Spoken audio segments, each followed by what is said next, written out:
It's not often the music world falls silent, but today it did. A voice that carried Jamaica across oceans, inspired generations, and shaped the sound of reggae itself has suddenly gone still, leaving millions asking how someone so important, so influential, could be gone just like that. For decades, he wasn't just a musician, he was the heartbeat of a movement. And now, with the world in shock, the story behind his rise, his impact, and the final moments that stunned his fans is beginning to unfold. Long before the world knew his name, he was just a quiet boy growing up in the deep struggles of rural Jamaica, the eighth of 9 children, surrounded by poverty but somehow carrying a voice that felt too big for the life around him. At just 6 years old, that voice echoed through a tiny church, surprising everyone who heard it. And it didn't take long for him to realize that singing wasn't just a hobby, it was his way out. By 14, he made a decision most kids his age wouldn't dare to make. He left home, moved to Kingston, and took on the surname Cliff, a name he chose to symbolize the heights he believed he could reach. It was bold, almost unbelievable for someone so young, but it didn't take long for his gamble to pay off.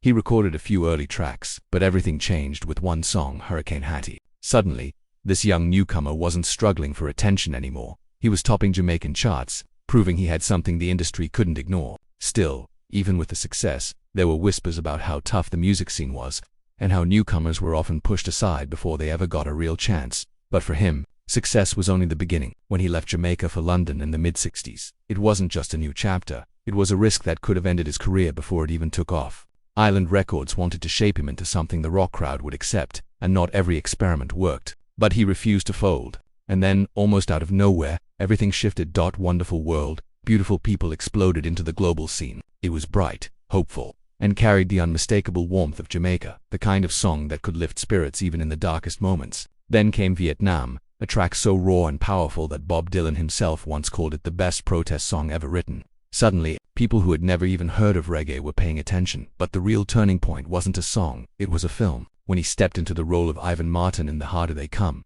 he wasn't just acting, he was bringing the world into the heart of Jamaica's music, culture, and struggle. The movie hit American audiences like a shockwave. Critics credit it as the moment reggae officially entered the United States, not through marketing or radio promotion, but through grit, truth, and a story that felt painfully real. His rise was no longer a quiet climb, it was a global awakening. And yet, there was still more to uncover.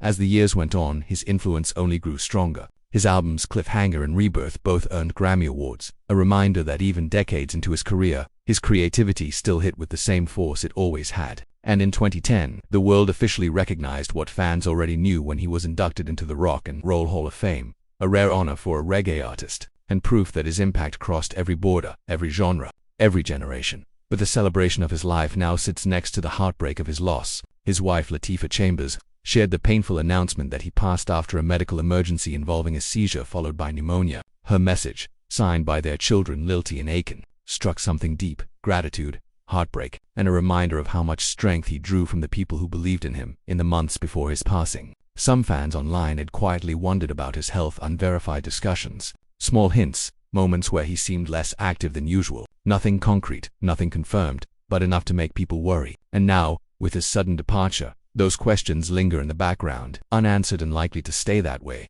What isn't unclear, though, is his legacy. He didn't just make music. He carried a culture, a people, and a sound that changed the world. He showed Jamaica's heartbeat to millions who had never heard it before, and he proved that even a kid with nothing but a voice and a dream could reshape global music forever. His story ends, but the movement he helped create never will. In every rhythm, in every new artist inspired by his sound, and in every corner of the world where reggae still lifts spirits, his influence lives on. In the end, Jimmy Cliff's journey was more than a career. It was a bridge between cultures, a soundtrack to resilience, and a reminder that one voice can shift the direction of global music, from the streets of St. James to international stages. He carried Jamaica with him everywhere he went, shaping the world's understanding of reggae in ways no one else ever could. And even though he's no longer here, the rhythms he created, the stories he sang, and the doors he opened will continue echoing for generations. His legacy isn't fading, it's only finding new places to live.